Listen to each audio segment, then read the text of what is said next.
delegation.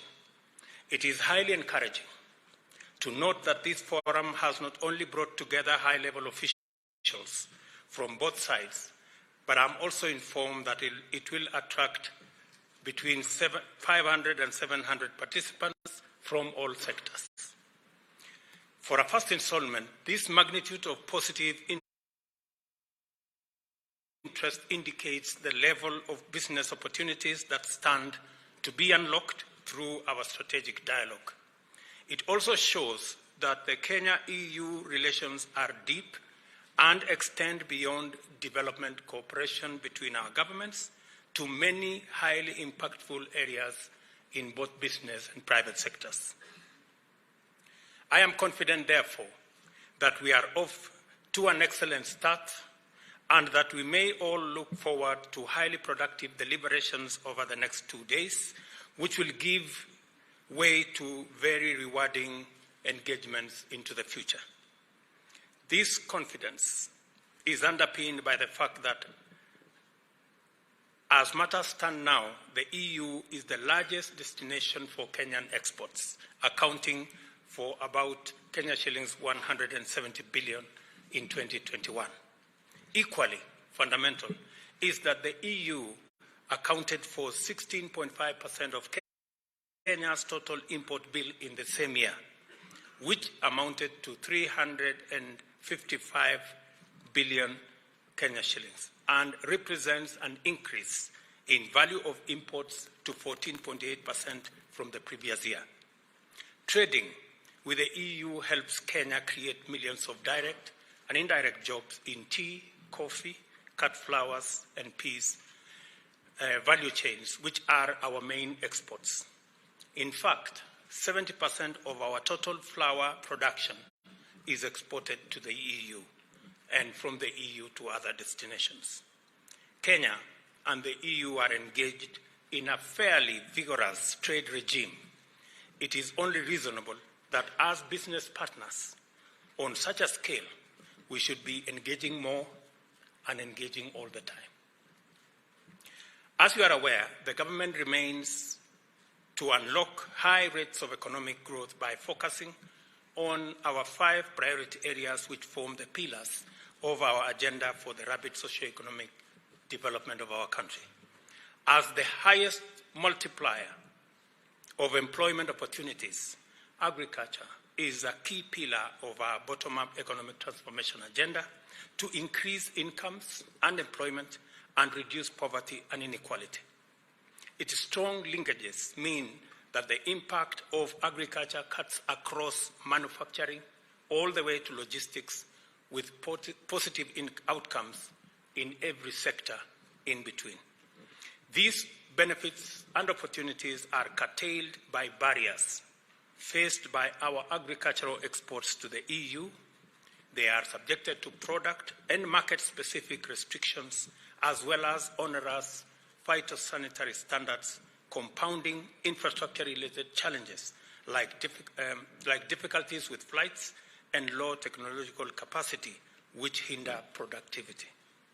I believe that continued consultations, like the one we are having this morning, and collaboration can unlock these barriers and smoothen the path for stronger trade relations and investment opportunities. The second pillar of our bottom-up economic transformation agenda is the micro, small, and medium enterprise sector, where many Kenyans in our economy are based. This sector absorbs 9 out of every 10 people who join the workforce. The need to establish MSME sector business development centers across the country is urgent and cannot be gainsaid. Providing young people with stronger technological know-how, operational capability, business management skills, and general entrepreneurial capacities is critical. Our skills-based, technology-oriented TVETs seek to empower our young people with relevant skills, while our county-based industrial and aggregation parks will provide meaningful avenues for aggregation, value addition, and agro-processing. We are also ameliorating the housing shortage in the country, particularly in our urban centers, by embarking on the development of affordable and social housing units in projects that are intentionally labor-intensive in order to create opportunities for skilled and unskilled labor throughout the country. We have set out, for example, under this pillar, that we are going to be constructing 200,000 houses every year in all counties in the Republic of Kenya. The housing projects also consume locally produced materials as well as fittings and fixtures fabricated and assembled by Kenyan MSMEs. Additionally, the government is committed to the provision of universal health coverage.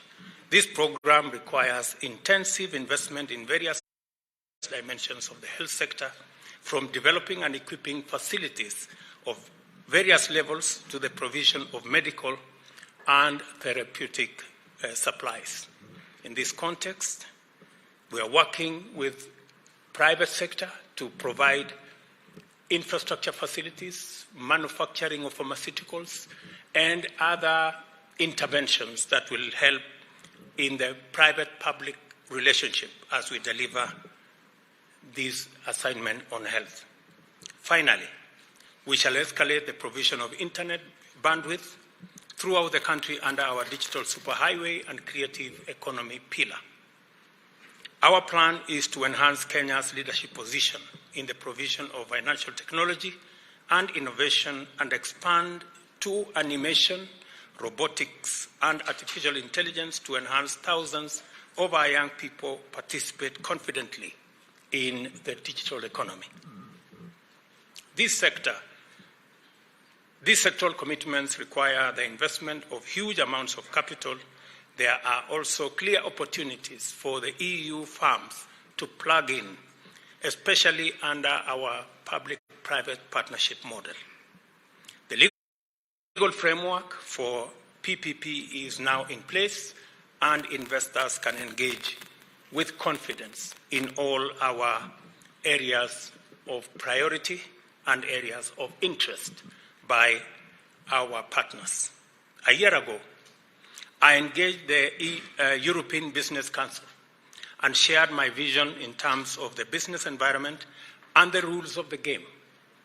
I expressed commitment with regard to institutionalization of our governance and sound institutional quality and the rule of law.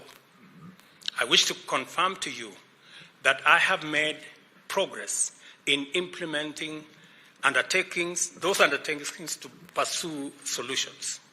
The Kenya Revenue Authority, for example, is less arbitrary and more rational in executing its mandate, and now pursues alternative dispute resolution with a firm and fair focus on optimizing revenue collection and at the same time providing a customer-sensitive service to all taxpayers.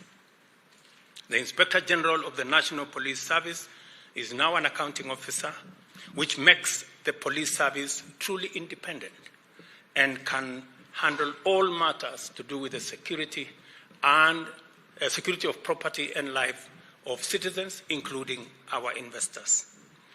We are making progress in supporting the judiciary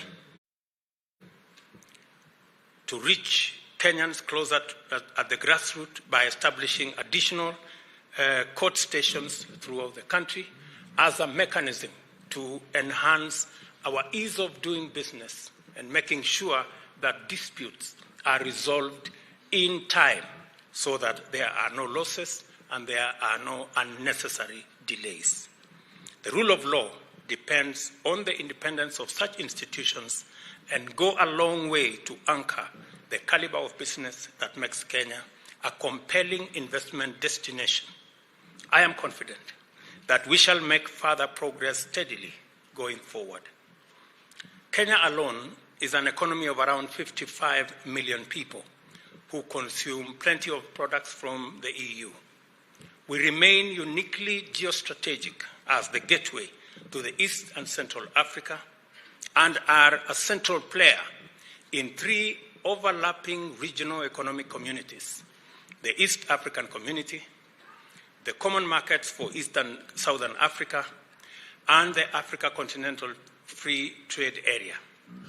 We are also a strong participant in the vast tripartite agreement encompassing EAC, COMESA, and SADC, as you've heard from Moses. This is an agreement, the tripartite agreement was signed in 2015, and unfortunately for the last 7 years or so, we haven't concluded that agreement to